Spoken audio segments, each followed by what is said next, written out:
So we use the H2A foreign labor program out of the 8 members on the board. I'm currently the only one that uses it.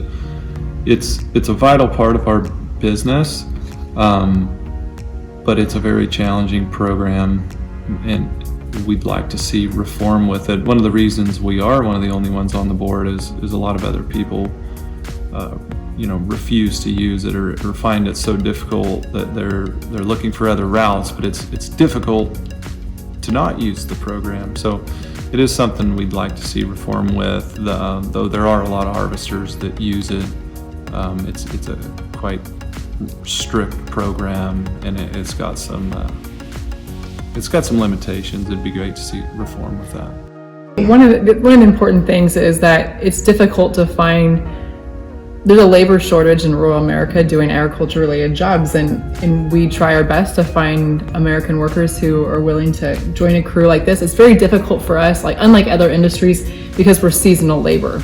So someone may be looking for a year-round employment where we only have employment available 5 to 8 months out of the year, depending on the season and things like that. So the H2A program is an important program for us. It helps us bridge that gap when we're unable to fill some of those positions with American laborers. We're able to find workers from all around the world who are able to come and join our program that way.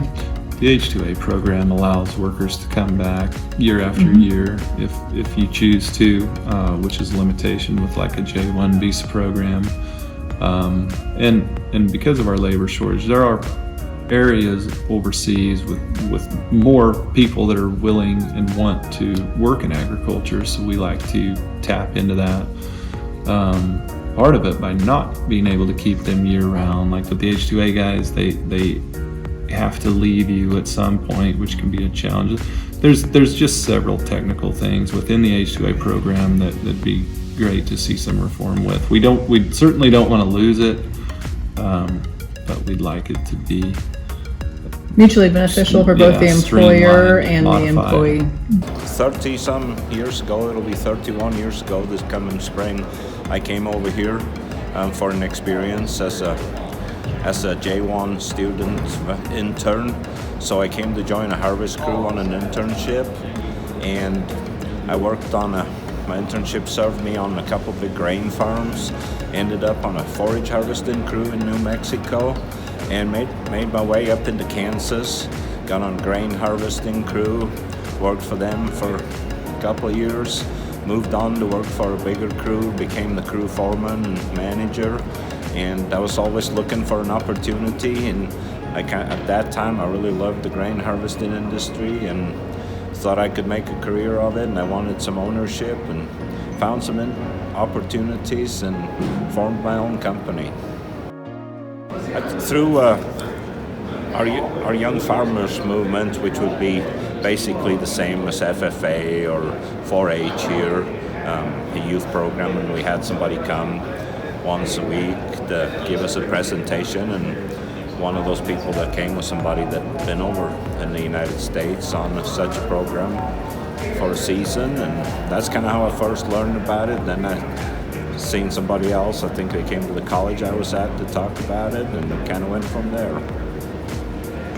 Like the J1 program's a great program because it's an internship, and kids are coming here, young men or young ladies are coming here for the experience, for the adventure, and to get experience. Usually you've got a background in agriculture. My background was in agricultural mechanics, and so equipment's was my passion back then. I'm very mechanically, always have been, and kind of went from there. So you get people that are interested in what we do here. The scale of what we do here is way larger than what we're used to back where I came from, where a lot of other people come see these vast open plains, and it's great.